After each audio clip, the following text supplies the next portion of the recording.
Hello everybody, this is the Hamptons Butcher, and today we're going to be going over all different cuts of corned beef and brisket.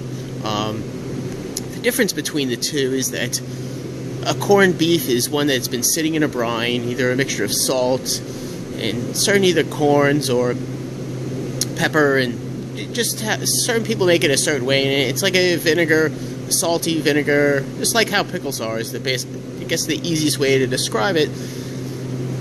And yeah, so it's what you get with a corned beef, and traditionally is what I have in front of me is a brisket. You can use any other cut of meat, but everybody seems to like brisket and seems to work out just fine for St. Patrick's Day.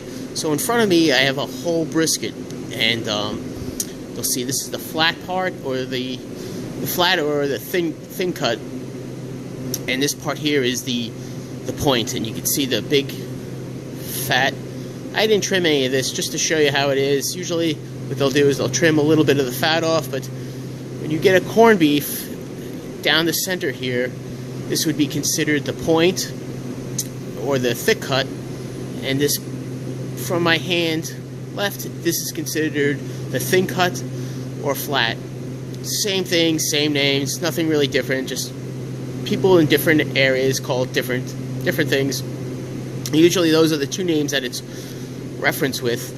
So let me explain which one's better and which one will best suit you. This piece here weighs about, whole as is, untrimmed, is about 8 to 12 pounds. You'll find most pieces, and that's with little trim, and the thick cut or the point is generally a fattier piece, and the thin cut or flat is a thinner piece. Okay, so now that I have the two separated, let me go into detail what would be best for you. If you like a fattier piece, and you don't mind the fat, and it's a little, you're not going to eat a lot, I think, like, usually if you want a fatter piece, the thick cut and the point is what you want. Generally they're cheaper.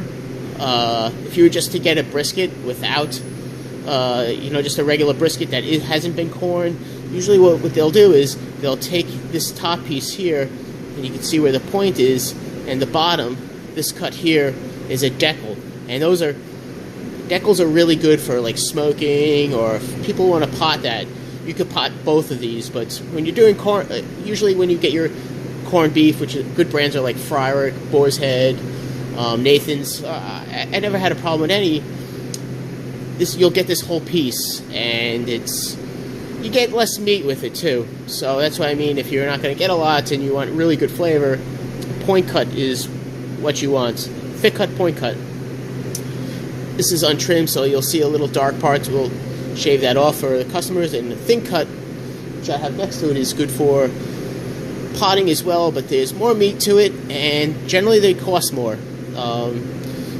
Some places have different sales, and I don't know what sale we're going to run out here in the Hamptons, but it's going to be a good one.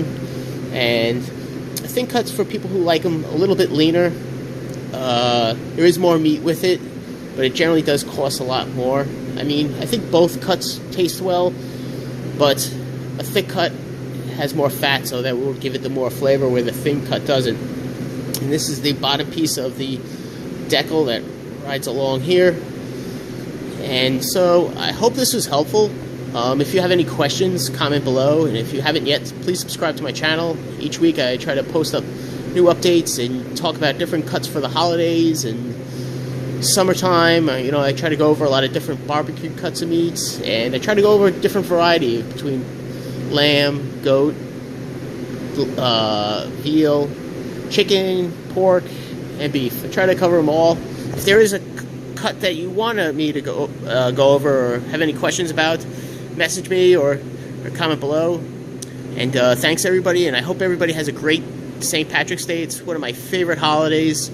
I prefer it over most because it's short, sweet, you eat and drink well. So alright everybody, thanks, and have a great day.